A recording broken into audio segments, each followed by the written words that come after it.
I'm going to call this talk Further End-to-O Mappings of Lower Dimensional Control Data to Higher Dimensional Synthesizers.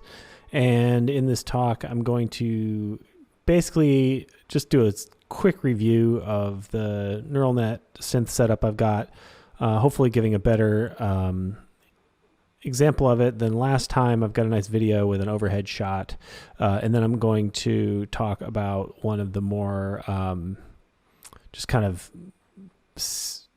absurdly large synthesizers that I'm controlling with that setup. So just a reminder of this neural net synthesizer that I've been working on. Basically, the synth itself has, or a single synth setup has 32 different fluid MLP regressors that it'll only be able to access one of them at a time, but it basically has 4 groups of 8. Each group of 8 controls one synth. That synth can have a different construction. Doesn't matter. It can have as many variables to control as necessary. And I'm going to show one with more variables or arguments. And then each synth also has 8 trainings. So a total of 32 are available. And I'm going to show a little improv with the setup where all the sounds are coming from the synths, and there's 2 of them. So in my setup now, there's 2 of these, one of which is controlled by the joystick and the other of which is controlled by XY pads. And yeah, so 64 different synths available at any time. Usually I'm only playing 1, but sometimes I'll play 2. So here's what it looks like, and this is what you'll see in the video.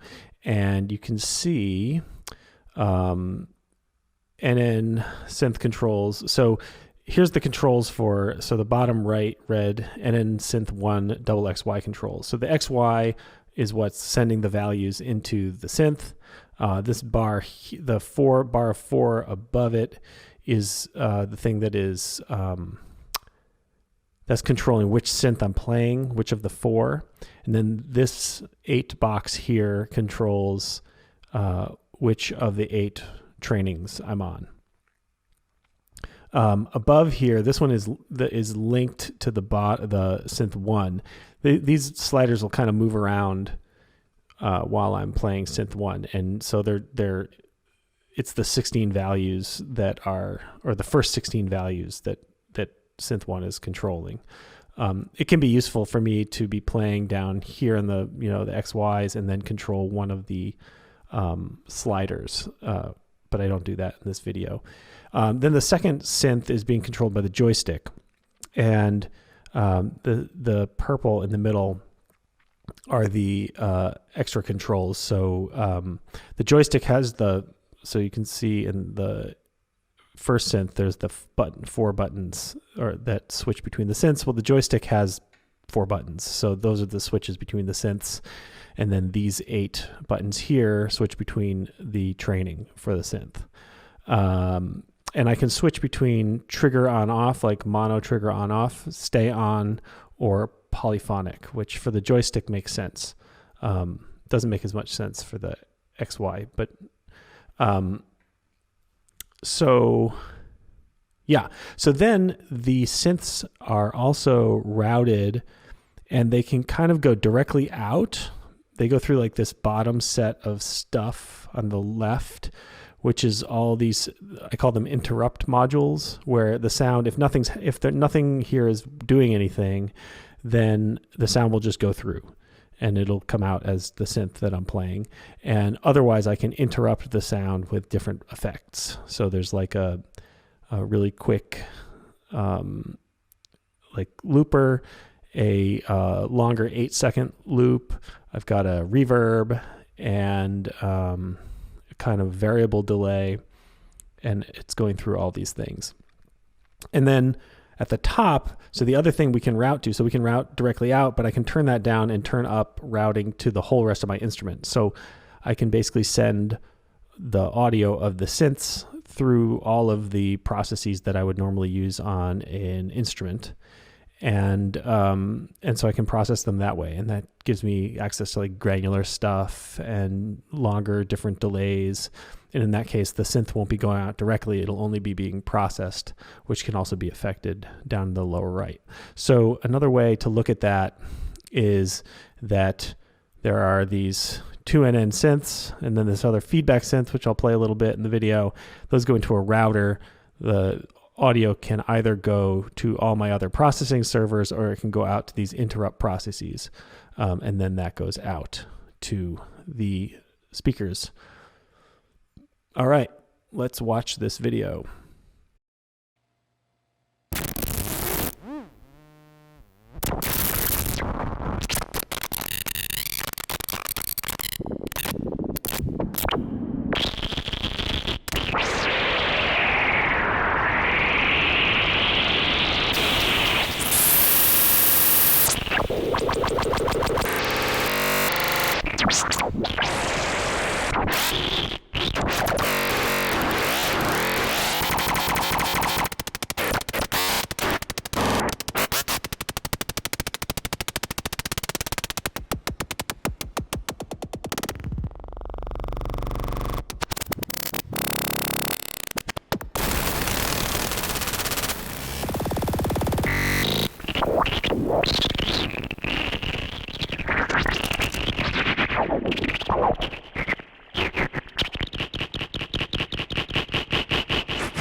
Cool.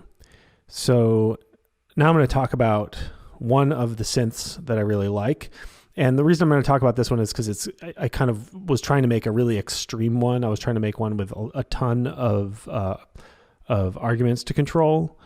And I think last time I talked about the joystick. So this time I'm going to talk about the XY synths, because I normally play this one with the XY synths. I think it works better that way. So this synth uses an FM7 circuit. So it's basically a DX7 emulator. And the DX7 is an absolutely insane circuit. If you haven't looked into it, it's completely bonkers, and how they came up with anything 1980s musical, I have no idea. Basically, the circuit has 6 oscillators, and those 6 oscillators can be set up in basically any kind of matrix.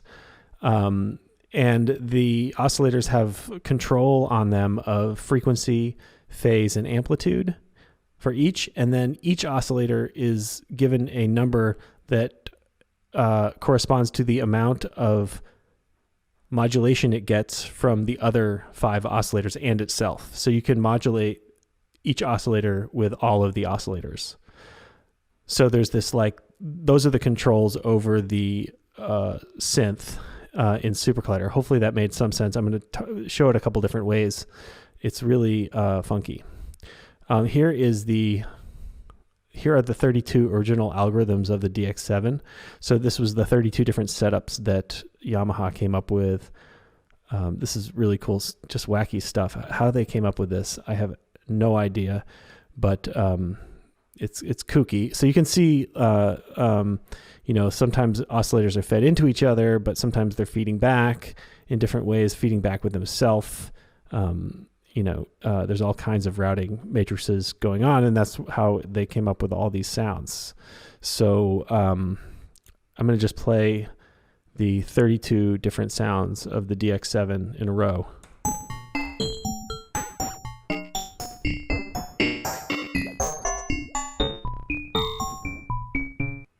Yes. Okay, so here's the circuit that I am using, and I'll just say off the bat that this was inspired by Fredrik Olofsson's work that he did in 2007 using this module. Basically, he found these fixed values for the frequency, multiply, and add. And what I'm doing is I'm using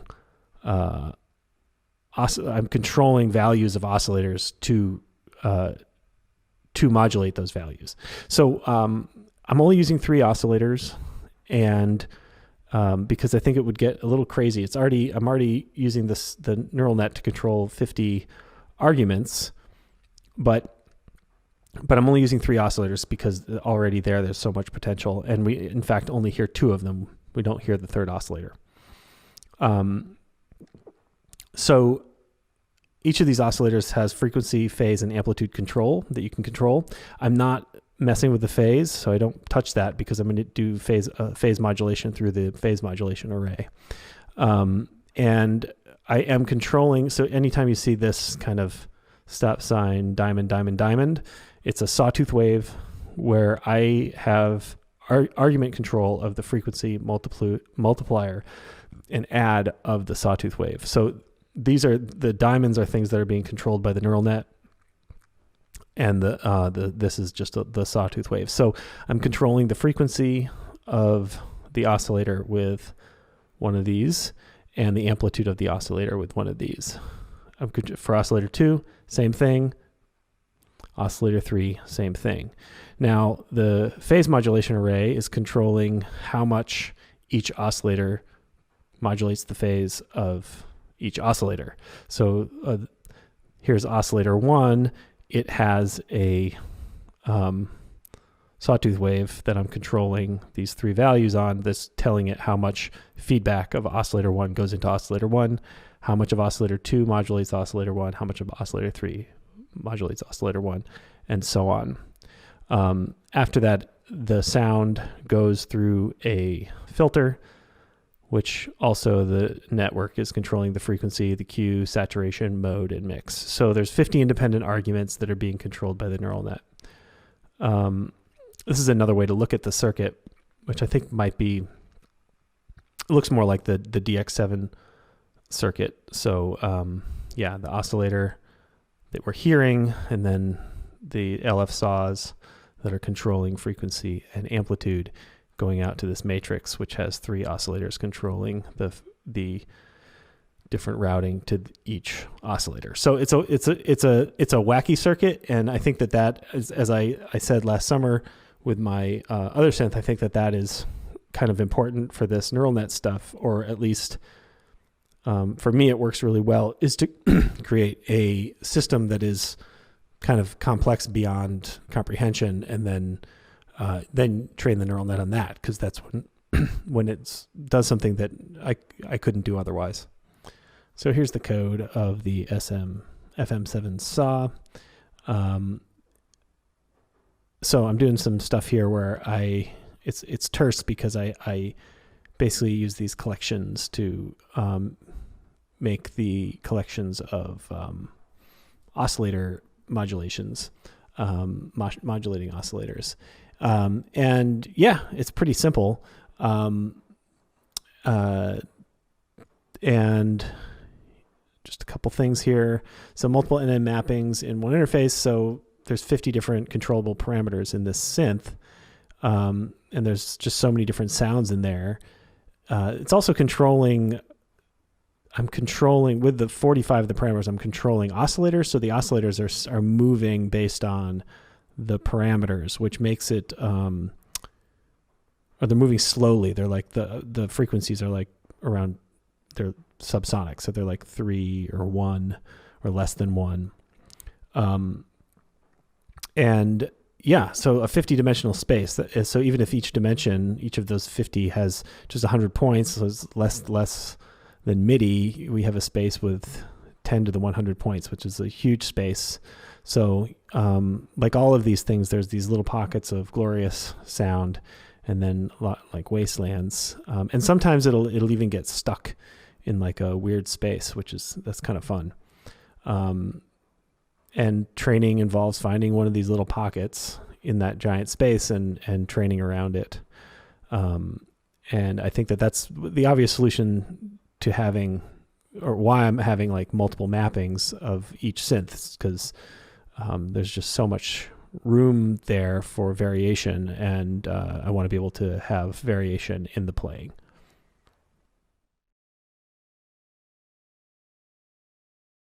So hopefully you'll see here, I've got my synth. This is the main controller for the synth. I've got the FM7 saw loaded. These are my input controls, multi-ball, 3 and 4, and those are the triggers as well. And then here are the inputs to the synth. So those are all of the different values going into the synth. So these are the inputs, those are the synth valves. So if I move the sliders around,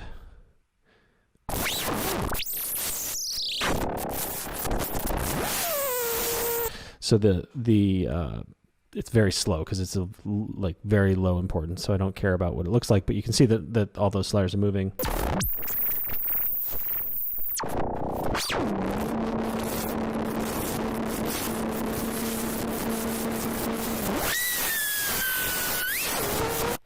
So I think the timbre of this is really nice because it's got a really rich timbre where you can hear the the intermodulation between the two oscillators, and then you can also hear each of the oscillators. So you've got like this big stereo image going on. So that was one setting. I'll just show a couple.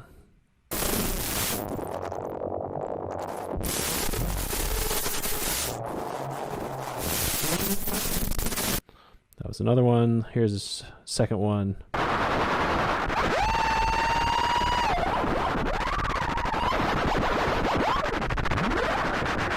I'll just show 2 more.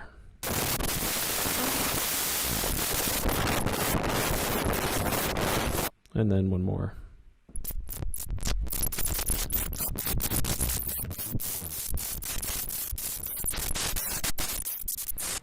So yeah, hopefully you can hear the multiple oscillators modulating each other, so you can really hear the sawtooth waves in there modulating the different FM synth modules in different ways.